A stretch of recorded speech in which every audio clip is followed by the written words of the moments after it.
Good morning, and welcome back to another episode of Talking with Jazz, Macedon Ranger's voice, and all that. Keep watching. There'll be another one tomorrow. You can always check out yesterday's if you missed it too. Go to our YouTube channel. It's fun. It's real.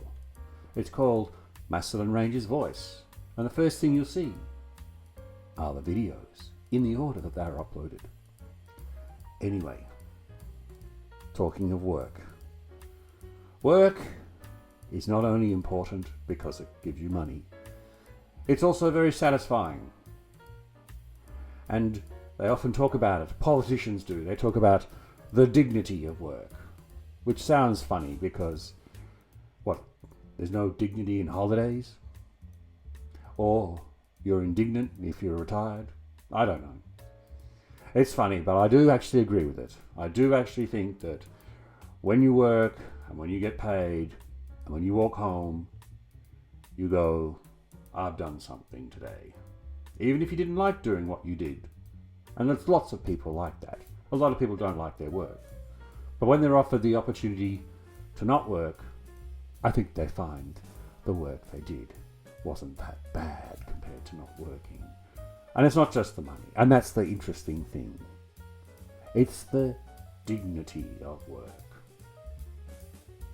I had a very strange experience because many years ago, I had a girlfriend who came from a traditional Italian family. You know, the northern suburbs of Melbourne.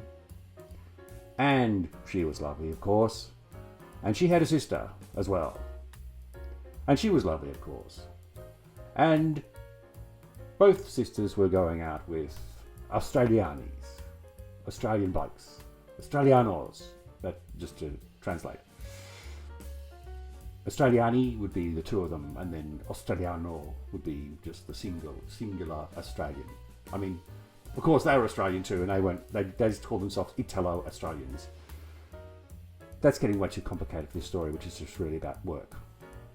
But what was interesting was they had a very traditional kind of view, which I kind of liked, and I think it sort of works.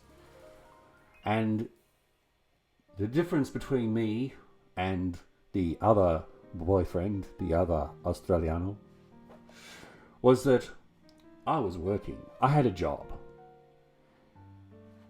It was a rather interesting job. And maybe we can talk about that another day, because it was actually a job where there was nothing to do. So that's why this story actually kind of really works for me. So I had a job. The other Australiano did not have a job. So at dinner time, and it was really weird, and it wasn't done maliciously or anything like that, but it was like, Paul, what did you do today? And I said, well, I worked. I said, okay, here's a schnitzel. And let's say, Jeff, what did you? Well, I was I'm kind of I'm looking for a job, and I've put some applications. Okay, well, here's a schnitzel. And then when we'd eaten our schnitzel, it was like, oh, there's only one schnitzel left. Here, Paul, you have it. You went to work today. And I was like, wow, okay, that's good. Sure, that's great. Anyway, have a think about that for a minute. Anyway, by the time we broke up, I put on 10 kilos. And my blood pressure was through the roof because those schnitzels were so goddamn salty. Why don't you have a great day?